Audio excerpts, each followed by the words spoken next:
Welcome back to Sports Day. He was the best in the business for a long time with putting together lists. Was Graham Wright, Jimmy? Oh, yeah. In your playing day, and after that, now moved on to bigger and better things. The Collingwood footy boss. I still think, though, this is his favourite time of the year. Am I right, Graham Wright? I'm not quite sure about that, Sam. Been a lot of them. They become more and more stressful, I think. But no, it's been an interesting time. But we're pretty happy with where we sort of sit today. Tell Collingwood fans what they can expect from Pat Lipinski next year. Graham, pick 43, a good value trade for your footy club and a starting 18 player for round one next year, all things going well? Yeah, we certainly hope so. He's a guy who's able to play a lot of positions, play midfield, can go out onto the wing. He's got great endurance. He's very good overhead, kicks the ball well. And as I said, could probably play off half-back as well. So he's got a number of strings to his bow. We feel as though he can come in and add depth, and from our perspective, in that right age bracket. We're excited to bring him in and happy to get the trade done today. Righty, Jimmy Bartell here. At the moment, your picks in the draft, it's like a guy who just copped 3 draw 4s in a row and you're trying to hold all the cards in one hand. You've got that many picks. Is that enough points to get the Dacos sort of points that you need? Yeah, we think so, Jimmy. I think overall it's sort of in the mid-2000s, I think. So, if he's called out at pick 1, we'd need 2,400 or thereabouts. So we're sort of working on somewhere in that 2,000s, and you can go into deficit, obviously. And I don't think with a first-round pick we really want to do that, but we'll see what happens as we lead up to draft night and see where that positions us and whether we do anything else as we lead in. I mean, everyone or most people know, I suppose, this Wednesday is the finish of trading picks and players, and then it'll open up again next week where we can trade just picks. So you can go into your futures and that sort of thing as well. But at this stage, we feel sort of comfortable that we've done enough to be able to match a bid for Nick. And people might be unaware, you get a discount because he's a father-son. How much is that discount? Is it 10, 20%? What's the going rate? It's 20%.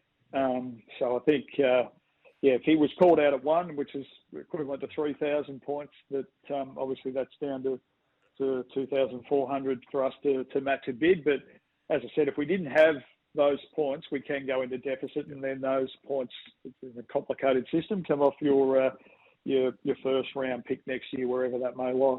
Just wanted to ask you about a couple of uncontracted players, Graham. Are you happy going into next year with De Goey and Moore both out, or in a perfect world, would you like to have them signed before the start of next season? Well, you can add Maynard to that group and as Maynard, well. yep. So, it was a pretty good draft for Derek and his guys back in, I think, 2014. So, listen, we'd certainly like to have those guys tied up. I've had conversations with all of their managers, and we'll sort of progress those once we get through the next few days and start to hopefully sort of lock them away for the long term at the Collingwood Footy Club. And will Mason Cox be there next year? It's up in the air at the moment. We haven't said that he won't be, but we've left him out of contract, and at this stage, I haven't spoken to Liam Pickering for a few days, but there hasn't been a lot of interest in a club pursuing him. And what we said was we wanted to get through the period ourselves. We've got Max Lynch, who's told us that he'd like to look to get across to Hawthorn. What that means for Mason, as I said, we'll probably know more in the next few days. I'm just trying to work out, Graham. I'm not sure. I've heard during the trade period if you've publicly announced yet or not Lynch wanting to get to Hawthorn. Yeah, he'd like to. No, he's made or his management's made us aware of that. Okay. We would like to keep him, to be honest, but we knew that he was looking to and what we discussed was him actually looking to explore the opportunity to be a first ruck somewhere, and Hawthorn have said that I think that opportunity may present itself at Hawthorn. So I've spoken to them a couple of times, but they haven't really put much forward at this stage, and we'll just see where that goes over the next few days. But we, in a perfect world, we said to Max we would like to retain him, but we understand that right at this stage, he's behind Brody Grundy, and I think he's got 6 years on a deal to go. So it's try to find some blue sky ahead for him, and we certainly understand that. So how do you handle that, Graham, then? Someone like Max, who you obviously rate highly and see a big future for him at your footy club, but if he goes past Brody Grundy in the next few years, well, then something probably has gone wrong with Brody, but you also want to have the best backup there that you can have for him. And that's exactly right. As my conversation with Max a couple of weeks before the season ended was that we really would like to retain him, but we understand he'd like to have a look. And I think it's such a unique position, the ruck, that a lot of the guys that you see now are playing, and Brody's been this, play that sort of 70 or 80% game time in the ruck. So getting opportunity there can be difficult. So we understood that he wanted to have a look. And as I said, at this stage, I think that's where he'd like to get to and sees an opportunity at Hawthorn. But there's still a couple of days to go, and whether we can do a deal with Hawthorn, we're not sure. Righty, how do you do all this with also managing a new coach coming in who clearly would have his own game style and want to have his own types of players to put into the mix compared to what you see the list build and what was already there?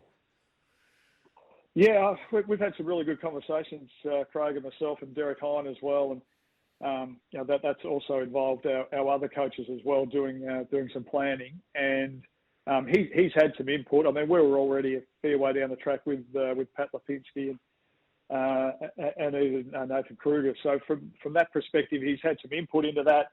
There's a couple of certain types he'd like to get into the club, and we're exploring whether we go to the draft or are we looking at next year for that. But with where we sit on the ladder at 17th, you're not going to fix everything in one trade or draft period. You've got to plan and hope that over a period of time we can get the players in that the coaches want in the team. But then hopefully there's a lot of guys there that they can develop that are young guys now. That we've had I think 10 brand new players come into the club in the last 11 months, and that was sort of 6 through the national draft last year, 2 rookies and 2 in the mid-season draft. So we've had a lot of young guys come into the team or into the club, and hopefully their development over the next few years will fill a lot of those spots that the coaches are after.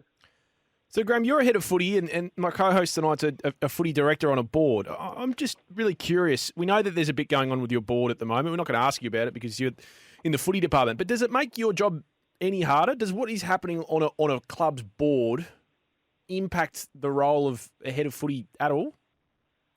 I think it can, Sam. I mean, I know with Jimmy, I presume he'd be having a lot of conversations like I am with Paul LaCuria, with Jason McCartney, yep. and the coach as well. So they're quite heavily involved. So your footy director's probably the main one that you deal with on a day-to-day basis, or from a strategy perspective, but what you're trying to do and what you're trying to achieve, whether that be with your list or coaches. So Licker and I talk regularly, but I mean the board's been really, from my perspective, really, really supportive of not only me but the football department and Robert Harvey when he was coaching the team, and Nathan Buckley earlier in the year. So they've been really supportive and understanding of where we're at. We've got a bit of work to do, but I mean, in a perfect world, I think stability at every footy club's important, but it hasn't had a major effect on what we're doing. But you'd be like a lot of Collingwood supporters, I guess, right now, Graham, in just hoping to get through this period. You've had a change in coach. You've obviously had the salary cap squeeze from last season. It looks like you're going to have a new president at the start of next year. You'll be praying for round 1 to come very quickly. Oh, yeah. I think that's a bit dramatic, Sam. That's unlike us in the media to be dramatic, is it, Graham? Oh, absolutely unlike you guys. No, I don't think it doesn't have a major, as I said, it hasn't had a major impact on us. And Mark Corder, as I said, has been fantastic, and Peter Murphy and Jody Sizer, the whole board have been really supportive of the footy department and the footy club. So I haven't got an issue with that at all. And I don't know Jeff Brown personally, and if that's where it sort of heads on, I'm sure he comes highly credentialed and a high quality businessman. So if that's where it heads, that's where it heads. But at this time, I'm a little bit in the dark about exactly what's going to happen. Graham, great to have you on. A couple of days left of your least favourite / favourite time of the year, and then we can get into the off season, and Magpie fans can look forward to next season. We appreciate you coming on. No trouble at all. Thanks, guys. Graham Wright there, the new footy boss. He's been there for a while. The footy boss of the Collingwood Footy Club. Plenty happening at the Pies. Do you think Mason Cox will be on the list next year? You have a gut feel? At Collingwood or anywhere? Anywhere. I don't know. It all depends on So price. Strange that a guy who's, I know he's different to his best and his worst is significant, but not many dominate a prelim like that and That was an extraordinary prelim. and aren't seen. But that's how much many years more. ago now? Well, 2018. 3 years ago. Yeah. Oh, I still think he'd be. Where then? And for that, and he's got to be willing to pay for the club price. It's not. Oh no, he wouldn't be on the money that he's on now. Yeah. There's no doubt about that. But I think his value somewhere along the line at the right price.